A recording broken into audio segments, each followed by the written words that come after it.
Hey, today I was just thinking about this idea of focusing on what you do want as opposed to what you don't want. And I just finished this seminar up in Santa Maria, and it's interesting.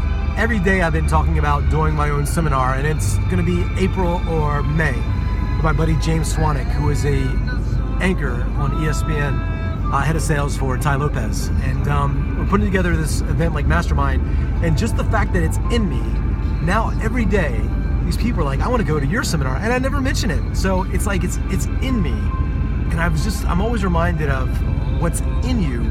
People start to gravitate towards that. Call it law of attraction, call it what you want, but it's something that I'm focusing on, and it's in me. So there's an emotion, there's a state, there's a vision, there's something that I have inside of me that other people are starting to see as well. And the most successful people that have ever lived, we often call them visionaries, because they have a vision of something that does not exist in this moment, but it is so real for them that other people start to see that vision as well.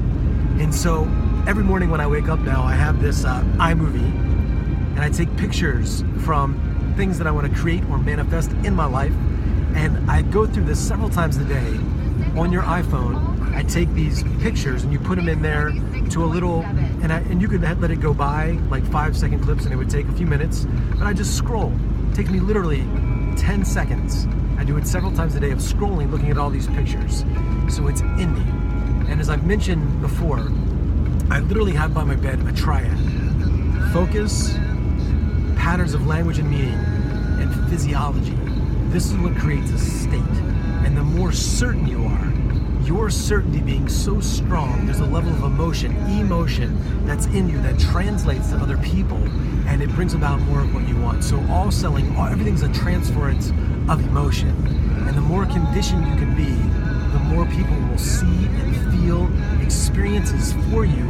If the ideas inside of you are so strong, people around you will get better ideas and experiences. When you are so clear about what you want, other people get into this state of decisiveness.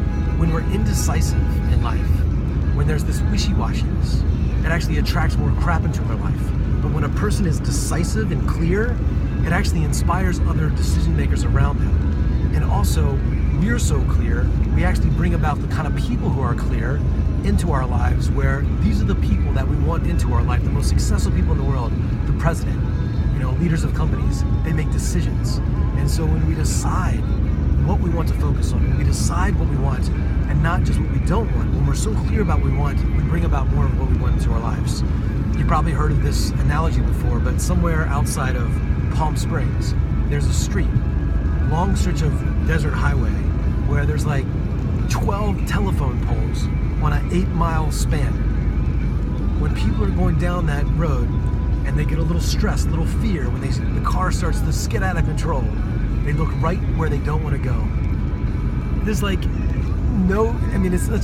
a less than a 1% chance that they would hit a telephone pole, but 80% of the time, people hit the telephone pole. Because when we freak out, we start thinking about what we don't want, and we move towards what we don't want. So when you become clear, the visions in your mind, the feelings inside of you with absolute certainty, you influence people, and people start coming to you with ideas.